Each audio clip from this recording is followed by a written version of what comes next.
Amis joueurs, bonjour, ravi de vous retrouver, vous le savez, c'est sur Il était un jeu, ravi de vous retrouver pour une toute nouvelle vidéo et c'est à nouveau pour mon top de ce mois-ci, le top du mois de juin 2021 avec de très belles sélections, de très beaux jeux qu'on a pu découvrir ici à la maison et que j'ai hâte de vous présenter parce que je suis sûr, il y en a vous connaissez, vous avez été très nombreux sur les réseaux aussi à m'en signaler un qu'il fallait absolument que je teste et vous aviez eu raison parce qu'il est vraiment très bon et super accessible. Un autre qui est dans une thématique très particulière, j'avais pas de jeu sur cette thématique là et on l'a franchement adoré, c'est un jeu à deux, uniquement à deux, petit indice. Et le troisième, je vous ai présenté une vidéo très récemment, un jeu abstrait qui ressemble un petit peu à Azul et qu'on a vraiment aussi adoré. Et restez jusqu'à la fin de cette vidéo, je vais vous présenter un jeu qu'on n'a pas encore fini mais qu'on a adoré. Je vais vous en dire quelques mots parce que c'est un Legacy, là aussi nouvel indice. Et le coup de cœur enfant aussi à la maison. Tout ça, c'est sur une seule vidéo, c'est mon top du mois de juin. Restez là, asseyez-vous bien confortablement, c'est parti!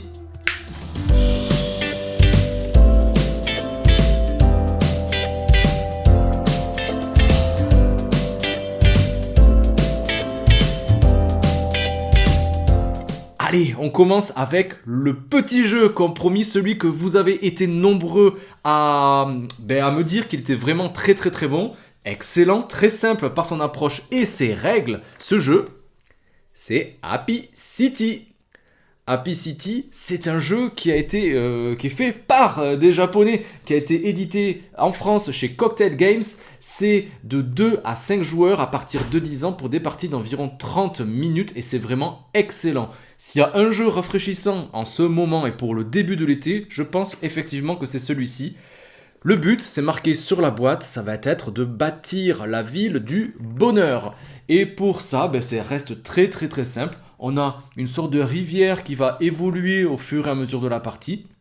Avec les bâtiments qu'on aura en notre possession, et plus on aura de bâtiments au fur et à mesure de la partie, et plus on aura de moyens aussi financiers d'en acheter de plus imposants, eh bien, on va devoir révéler 3 cartes, uniquement 3 cartes d'ailleurs, de cette rivière. Est-ce qu'on va pouvoir les acheter? Est-ce que les couleurs, on va essayer de les associer parce qu'il y aura aussi des cartes bonus. On pourra en avoir qu'une seule dans notre ville qui pourra avoir uniquement une dizaine de bâtiments. 10, tout simplement. 10 bâtiments, pas plus, pas moins. Enfin, si, moins, on pourra en avoir moins, mais on risque de ne pas gagner la partie. Et le but, ça va être d'associer au mieux nos bâtiments, nos achats, pour qu'à la fin, on fasse une multiplication extrêmement simple, c'est-à-dire qu'on va multiplier les habitants qui sont représentés en vert avec les cœurs. On multiplie tout ça et on a notre résultat. Celui qui a le plus grand score gagne la partie. Voilà, c'est extrêmement simple. Là où c'est un petit peu malin, c'est qu'à chaque fois, à chaque début de tour, on va avoir le choix de défausser une carte encore présente dans la rivière et d'en révéler soit dans la première pile, dans la deuxième, dans la troisième. Plus on va vers la troisième et plus les bâtiments seront chers. Mais on pourra ainsi bloquer des cartes que peut-être nos adversaires voulaient récupérer pour essayer de combiner et d'avoir ces fameux bâtiments un petit peu spéciaux. Ça, c'est pour la version familiale de base. Mais ce qui est vraiment chouette dans Happy City, c'est qu'il y a une version un peu plus experte. Ça reste ultra abordable, hein, mais la partie experte, elle comporte encore plus, énormément de cartes en plus, avec donc une sacrée rejouabilité. Et ces cartes-là, elles auront à chaque fois des spécificités en termes de capacité. Elles vont nous faire marquer des points, avoir plus de personnages, plus d'habitants ou plus de cœurs en fonction de si on arrive à faire telle ou telle combinaison. Donc il y a une sacrée rejouabilité. Happy City, c'est le jeu, je pense qu'on va sortir extrêmement souvent cet été. Ça tourne très bien à 2. Bien sûr, à 3, à 4, ça sera encore plus sympa parce qu'on va pouvoir un petit peu se mettre du bâton dans les roues. Le deuxième jeu de ma sélection, la boîte est un tout petit peu plus grande. Je vous l'ai dit dans l'introduction, c'est une thématique qui me parle pas trop parce que j'ai aucun jeu dans cette thématique-là. Cette thématique-là, c'est la Seconde Guerre mondiale. Et Matagot nous propose cet excellent jeu Blitzkrieg, la Seconde Guerre mondiale en 20 minutes. Comme je vous le disais, c'est de 1 jusqu'à 2 joueurs. À 1, pas trop d'intérêt. À 2, c'est un excellent jeu d'affrontement. À partir de 14 ans, quand même, pour des parties comme la boîte nous le suggère, des parties de 20 minutes. Le but, ça va être tout simplement d'établir notre stratégie pour empêcher l'adversaire d'établir finalement sa propre stratégie. Il va falloir être le plus affûté, le plus rapide, le plus stratège aussi pour positionner au mieux ses forces armées. Les forces armées, ça va être des forces terrestres, des forces navales, des forces aussi aériennes qui auront plus de possibilités mais qui seront aussi plus rares selon le camp qu'on va incarner. Soit le camp des Alliés, soit le camp de l'Axe. Et c'est parti pour prendre le contrôle des principaux théâtres d'opération. Il y a un plateau recto et un plateau verso avec une extension Japan qui est vraiment encore plus exceptionnelle, vraiment très très plaisante à jouer. C'est un véritable jeu d'affrontement, chacun son tour. On va piocher au début de son tour, on va piocher des jetons qu'on va planquer derrière un paravent justement. Et c'est parti, on va choisir d'établir sa position selon un théâtre d'opération et aussi selon le terrain sur lequel on va pouvoir s'établir. C'est-à-dire que si on est sur un terrain de terre exclusivement, on pourra mettre des avions et des chars. Par contre, si on est sur un terrain de mer, d'océan, on pourra seulement mettre des bateaux, mais aussi les avions. Mais des fois, voilà, les terrains seront un peu mixtes, on aura un peu plus de choix.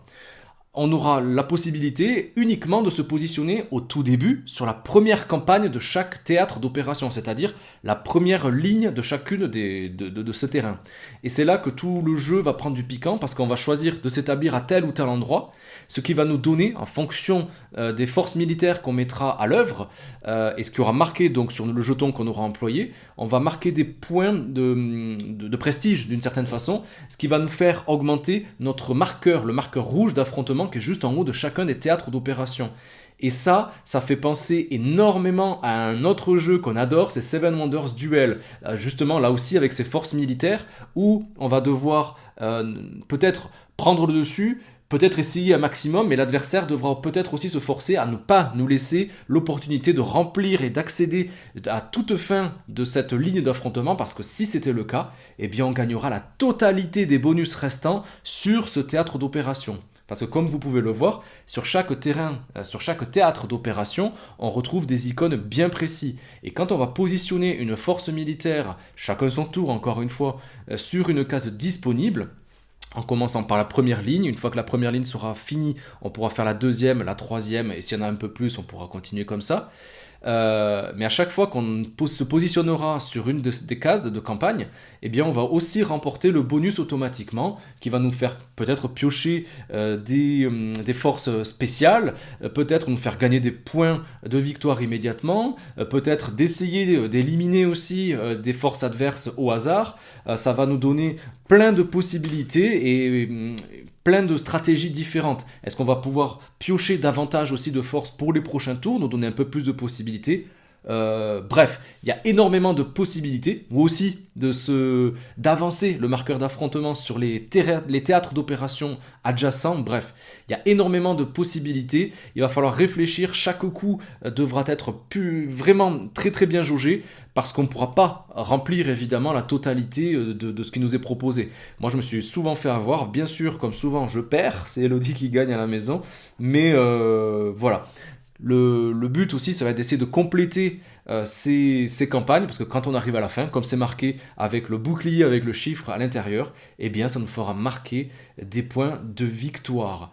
Et comme je vous le disais, eh bien derrière, voilà, il y a un plateau totalement différent, voilà, où cette fois-ci, on ne pourra pas jouer sur chacun des théâtres d'opération à notre guise, mais pour cela, il faudra d'abord en finir une, et ensuite on aura la possibilité de se déplacer ailleurs, parce que les marqueurs, il va falloir aussi les déplacer. Bref, Blitzkrieg, c'est une grande surprise à la maison. Je pensais pas apprécier autant ce jeu. Nous, je vous le dis direct, et je vous fais une vidéo tout spécialement, peut-être aujourd'hui, on va la sortir, j'espère, avant les grandes vacances. Mais Blitzkrieg, il fait directement partie de notre top des jeux à deux. Et le dernier, je vous en ai proposé une vidéo dédiée tellement on l'a apprécié. C'est Lucky Duck Game qui nous avait proposé ce magnifique jeu. C'est Mandala Stones, les pierres d'harmonie.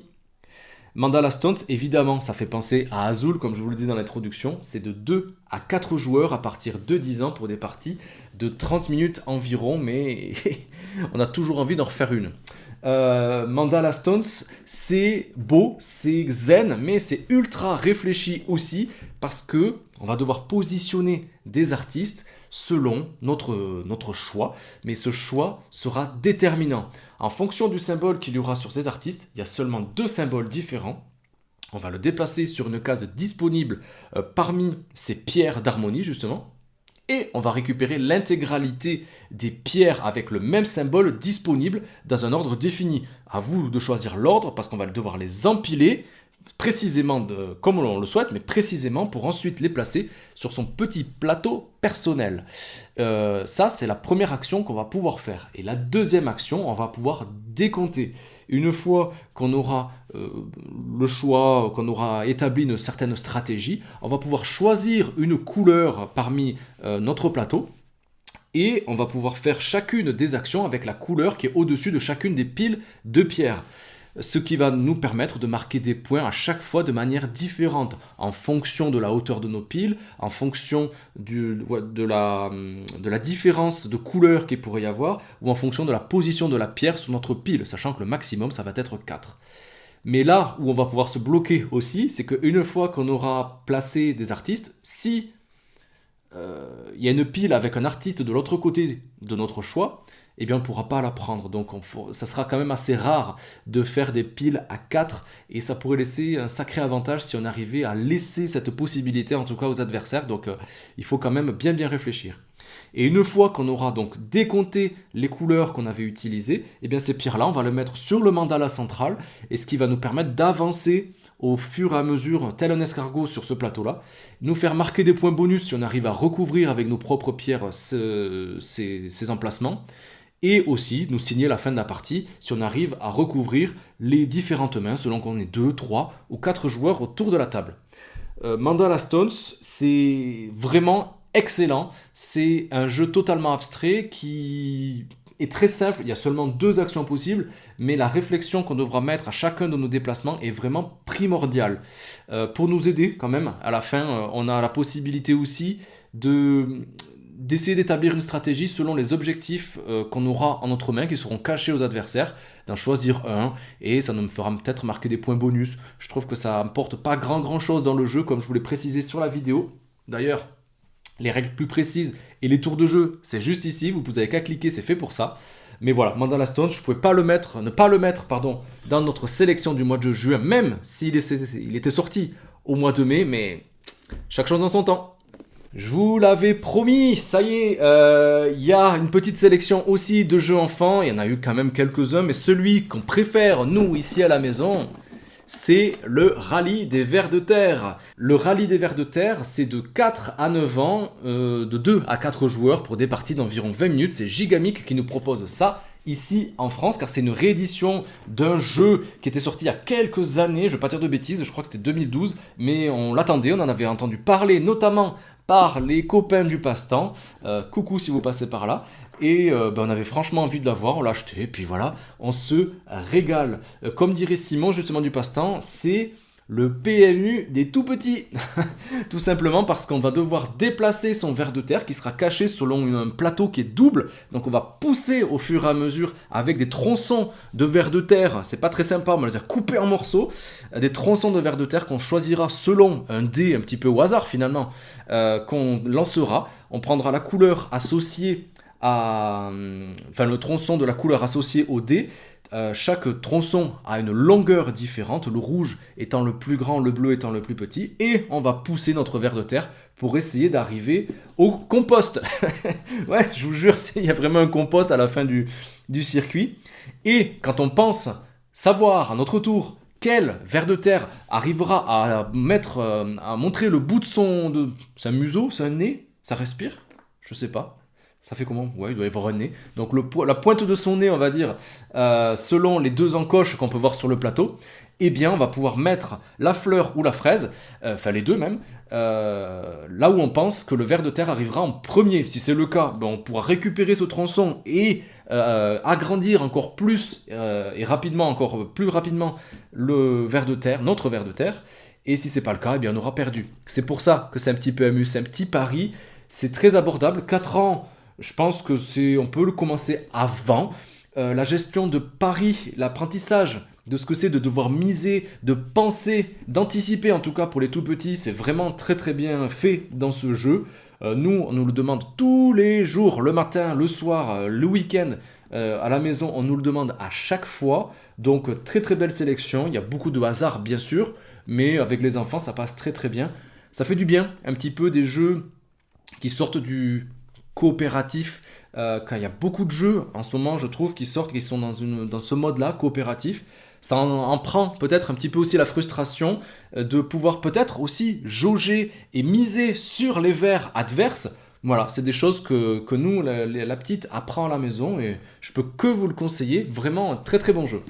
Et le dernier, je vous en parle un tout petit peu parce que ça sera probablement le jeu de notre sélection du mois prochain. Je spoil un petit peu. On l'a reçu, on y a joué. Je n'ai pas mis dans cette sélection tout simplement parce que on ne l'a pas fini. On l'a pas fini parce que c'est un Legacy. Boum! Clank Legacy Acquisition Incorporated.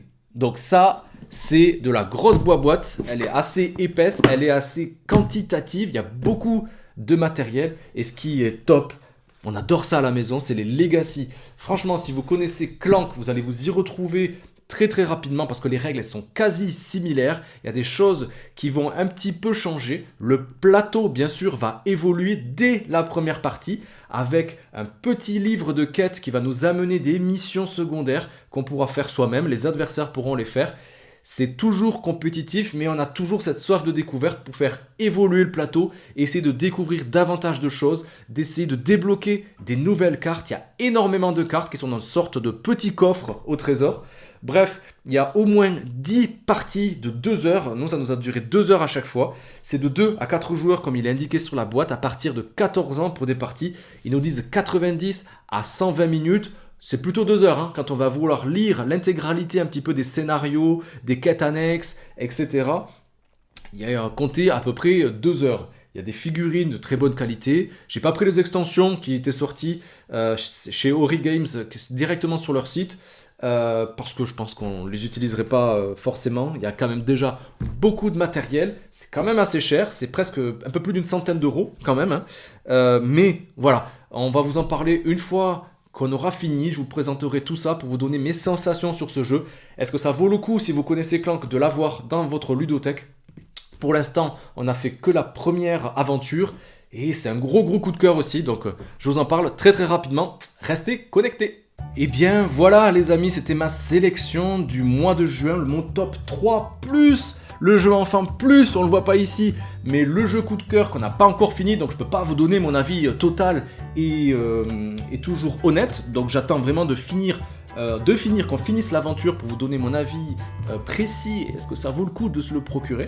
Bref, dites-moi si vous les connaissez, si ça vous attire. Happy City, je vous remercie de nous l'avoir proposé parce que c'est grâce à vous qu'on l'a acheté aussi. Blitzkrieg, franchement, vous laissez pas. Hein, le thème, passer outre, c'est vraiment excellentissime. Très simple à jouer, les règles en 2 minutes s'expliquer. Et Mandala Stone, ben voilà, ça reste très contemplatif, zen, mais très réfléchi. Ben, comme toujours, hein, n'hésitez pas à liker, à partager, à nous soutenir, à vous abonner si vous ne l'êtes pas encore. On partage toujours plus de vidéos et toujours notre passion du jeu de société. On est de plus en plus nombreux, c'est toujours très chaleureux dans vos commentaires. Continuez de nous poser des questions, je vous réponds véritablement rapidement dès que je peux, dès que j'ai un moment. Il n'y a pas de souci, je fais ça rapido. Et je vous laisse, toujours comme d'habitude, avec le catalogue de vidéos. N'hésitez pas à aller voir un petit peu ce que ça donne, les tops des mois derniers et les règles un peu plus détaillées de nos coups de cœur comme toujours. Ben, sur ce, je vous dis à très vite les amis. Ciao!